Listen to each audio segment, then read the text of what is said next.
and welcome to month 5 of our $5 quilt club. Here we are. We have 4 pages of foundation paper piecing. So you can notice that there are 4 of these units, 2 of these, and 2 of these. So the videos will cover how to make each one of these individual pieces, but not all 4 of them. So first we just want to start out by cutting out your shapes. So you just want to really roughly cut them out. I'm going to make this one first because it's the most clunky. It has a lot of seams that end up right here. So I'm going to show you, before you get started, you do certainly want to measure your piece. So this should measure 5 1/4. So when you have 2 of these pieces lined up, like this, overlapping your seam allowance, like it's not really there. Oh, right here. Then this should measure 10 inches all the way across. So we do not want to sew unless we know it's completely 10 inches all the way across. So I can see that this is lined up on my 10-inch line perfectly. So I know that this is okay to sew. Depending on your printer settings, if you have scale to fit or fit to page, your pieces will not print out at the proper size. So please make sure you do that before you get started. So we have these seams right here, which are not particularly necessary for the block, but they do make it easier to line up your pieces because these ones are very particular to get a seamless look with the star points coming out. So we added this line right here to help with that easiness of putting these components together. So I am just going to cut out real roughly a piece large enough for my D1 and D2. So I'm just going to cut a rectangle. Depending on how much black that you have, if you're a really liberal piecer, you might want to get some extra black. There should be enough in your kit. It just really depends on how much fabric you need per piece. So everybody paper pieces just a little bit differently. So just to get started, just like before, I'm going to use a little bit of glue, dab it on there, and put my piece down so that it covers all of D1 by 1/4 inch on all sides. Then we want to fold right along this side here. If you have cardstock, that's a really great thing to use. If not, you can finger press with a ruler and get it to be really nice. And then now you can trim. So I'm going to go ahead and trim this just 1/4 inch. Oops. Oh no. My glue didn't stay. So I'm going to re-glue that. Did not want to stay.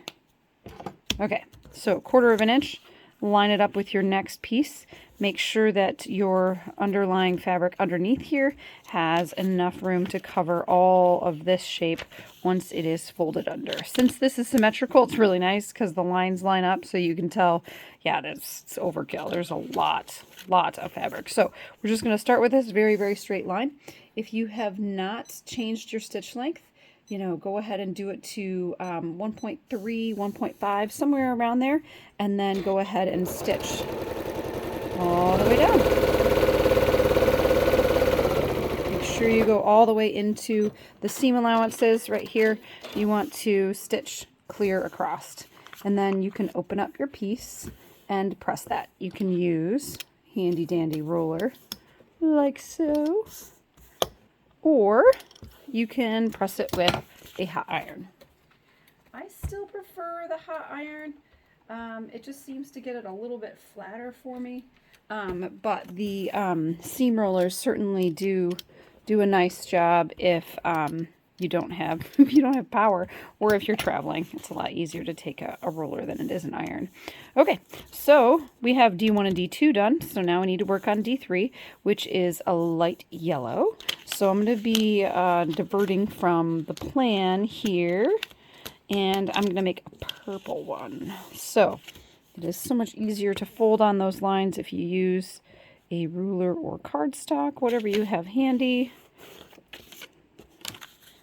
And then I'm going to go ahead and trim this 1/4 inch from the edge. If you have an add or quarter ruler, sure makes it very handy. So there we go, 1/4 inch from the edge. And now I just need, I'm going to pick one of these purples here and just cut a piece that is large enough to cover that. And I'm just going to be extraordinarily generous. Ta-da! Here's my piece. It's way big enough. So I need a piece that's large enough to cover this little triangle here. And so, let's see, I don't think I cut it long enough that way, so I'm just going to go diagonal here. And then when I pick up my fabric, I can see that there's enough fabric to go across that entire piece. And then I can stitch directly on the line between D2 and D3.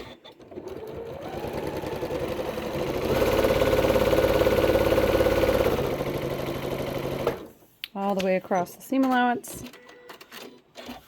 Ta-da! Just like that. So now I can trim all this excess fabric. This is the fabric I want to keep. This is the fabric I'm going to trim. So I'm going to fold back my paper, keep my fabric right sides together, and then use my awesome ruler. Go ahead and add a 1/4 ruler, make it even better. There. So now I have it trimmed, and now I can press that open.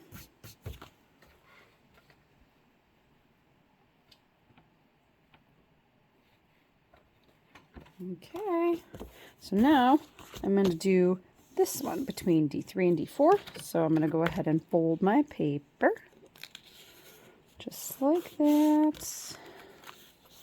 And now I'm going to trim all of this fabric so you can see how exceedingly generous it was.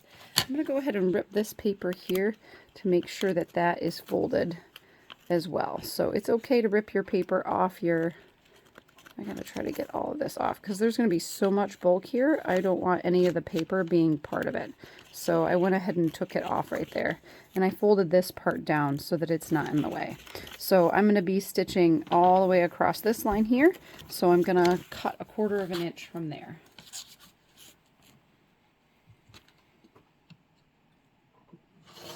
All right. So there's my 1/4 inch. So now I can pick my deeper color. And it's just going to happen to be this one. I'm going to very roughly cut this because it's just really, really kind of tiny. But here we go. More than enough fabric. I'm just looking to cover this triangle here. I'm going to line it up on the edge. There's lots of... Oh man, maybe not. Oh, well, I'm going to do this triangle. Yeah, there's plenty of fabric. So, and then I'm going to slide it right on over to my sewing machine. And then stitching all the way down through the seam allowance on both sides.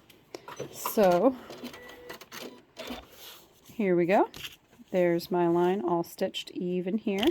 So that now I can keep my fabric right sides together, my paper right sides together, and trim off the excess.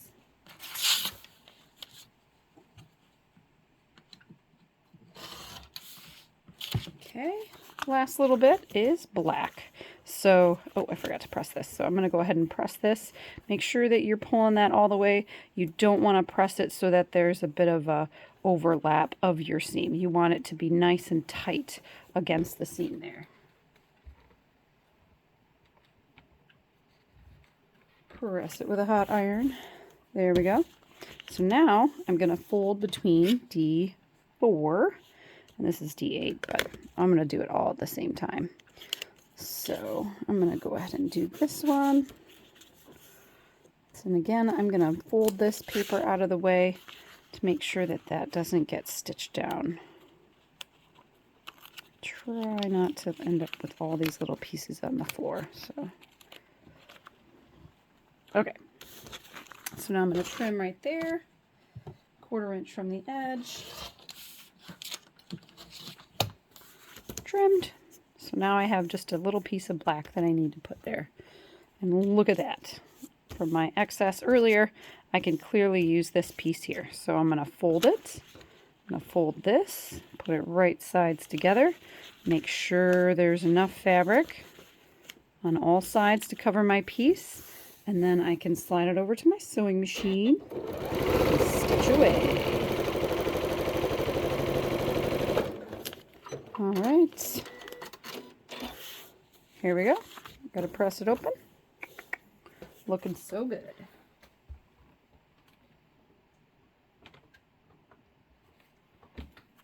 Okay, there we go. There's one side. So now you're just going to do the exact opposite for this side. You can do 1, 2, 3, 4, or in this case, it'll be 1, 5, 6, 7. So you just want to start from here and work your way out. You want to start from here, work your way all the way out. So same thing with this one. You're going to do with this guy over here. And then, so the next piece we're going to do is, we'll just do one of these little squares because they are so cute.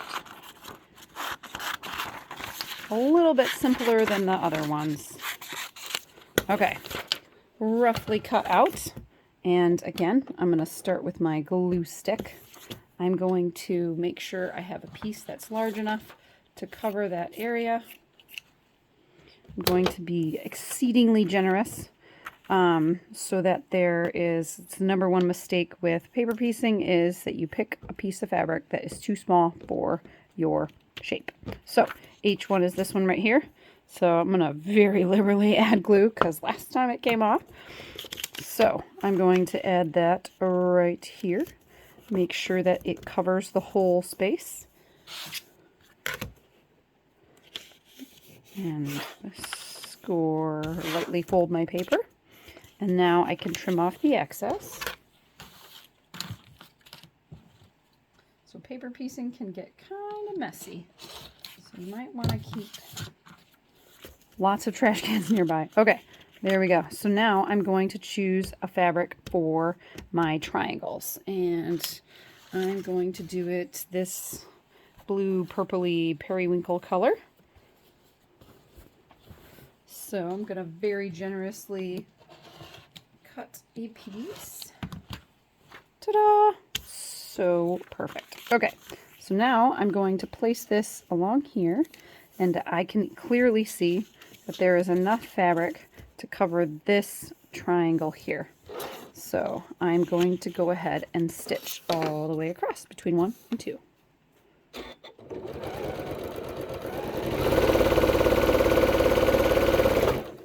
Okay, so now I can trim off this excess here. Again, I'm going to have my paper right sides together, my fabrics right sides together, and trim off the excess. You don't want to be trimming off the part that you want to keep, so it's always important to have the right part together when you trim. So now all I have to do is press that open.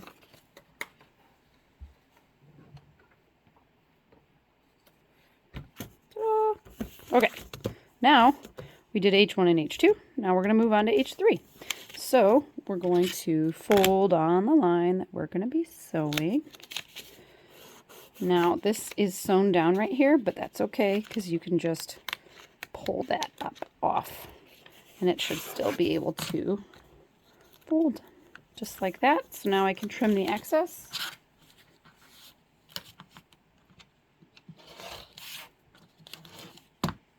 Trimmed. Okay, now I need a black piece. I'm going to use the same black piece as I was using earlier. Put them in very similar orientations. So now I can see that this black piece is certainly large enough to cover this H3. And I'm going to stitch all the way across. So since that one lined up really nicely, I don't really have to trim that one, but I will go ahead and press it open. Boy, this thread is killing me. It's so long and in the way. Okay.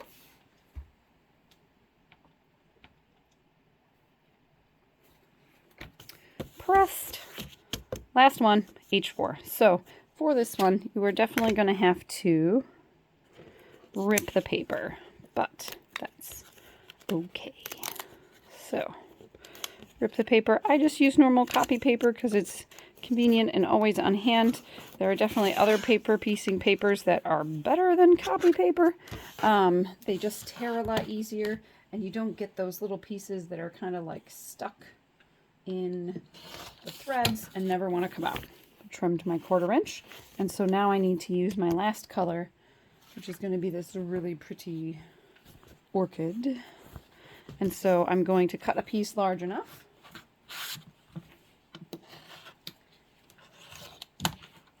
I'm going to be excessively large for that piece. So I'm just going to put it diagonally right here on the edge, and then make sure that there's enough fabric on that side, enough fabric on that side, certainly a 1/4 inch there.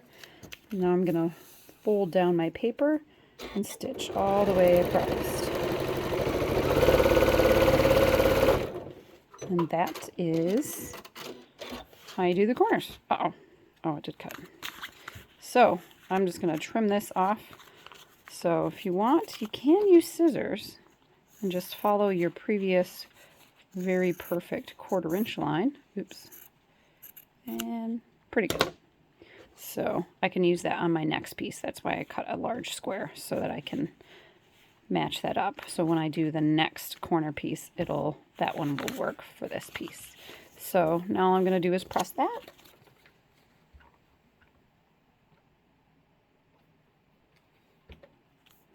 And that's how you do that one. And then I'm just going to trim all the way on the outside for this one. And then once this one is done, you're going to do the same thing. Trim on all the outside, because we've done paper piecing, right? You guys are pros. All right, last one to do is the middle one. This one is so nice and easy. Cut it out roughly.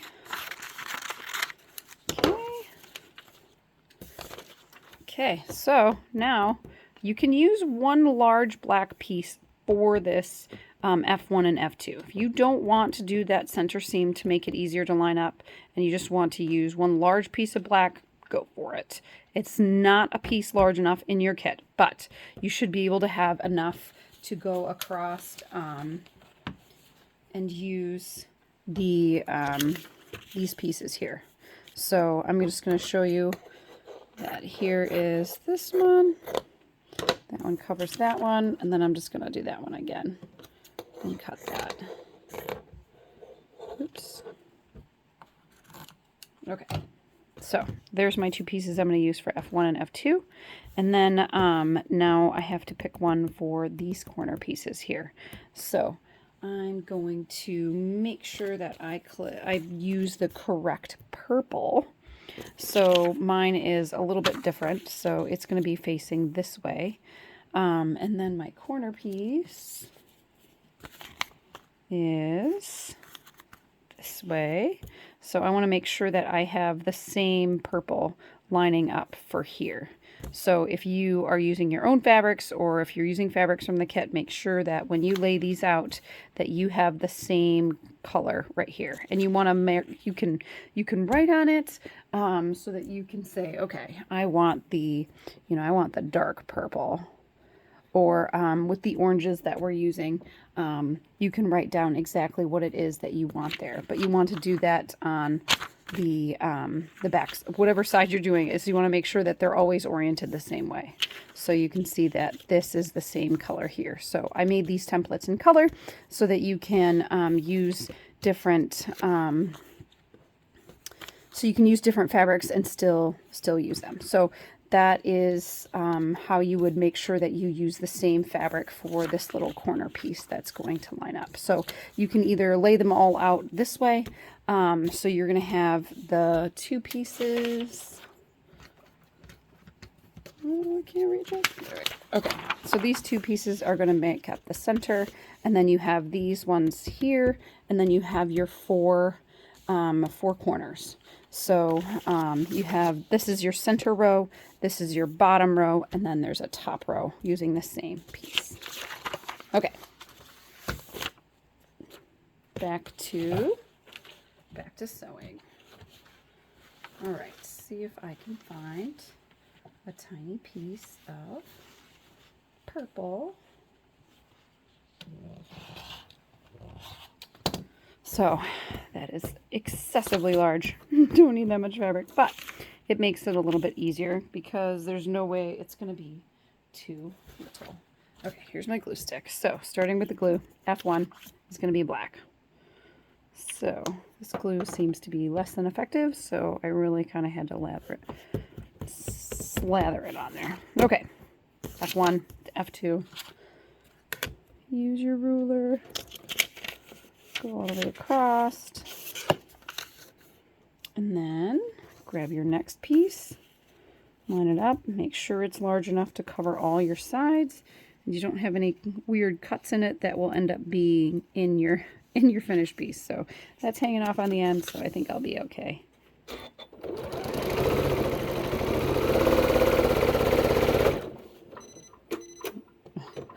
Getting impatient. She doesn't like it when I try to cut the thread when it's not done sewing. Okay, gotta go ahead and press this open. Ta-da. Okay, pressed open. Now we're going to just do this corner piece. Which one was the dark one? Oh, that one. Okay. I'm going to stick with the dark one that I already wrote on there. Corner. Now trimming. Oops. And then now for my dark purple. So I want to make sure that there's enough fabric there. So I just hold it up on all sides, totally way enough. I'm going to be good. And then I'm going to stitch all the way across.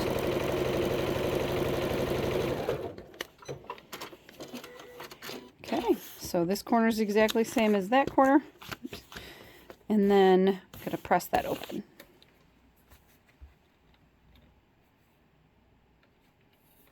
Pressed open. And now I'm going to, once I get that corner, I'm going to trim all the way on these outside lines. So if that corner is cut off just a tiny bit, you can just use a ruler and make sure that you put a 1/4 inch on those sides. Oops, look, it's a little tilted. So now you can see that the 1/4 inch is lining up all the way around here. So right here, this is my 1/4 inch line, and I have it straight all the way across. And then that's where I know to trim. So if your paper is not quite clear, you can just use a ruler to make sure that if there's a little bit cut off, you can still do a 1/4 inch. Okay, that's how you make all the components. The next video will be how to stitch them all together and line them up.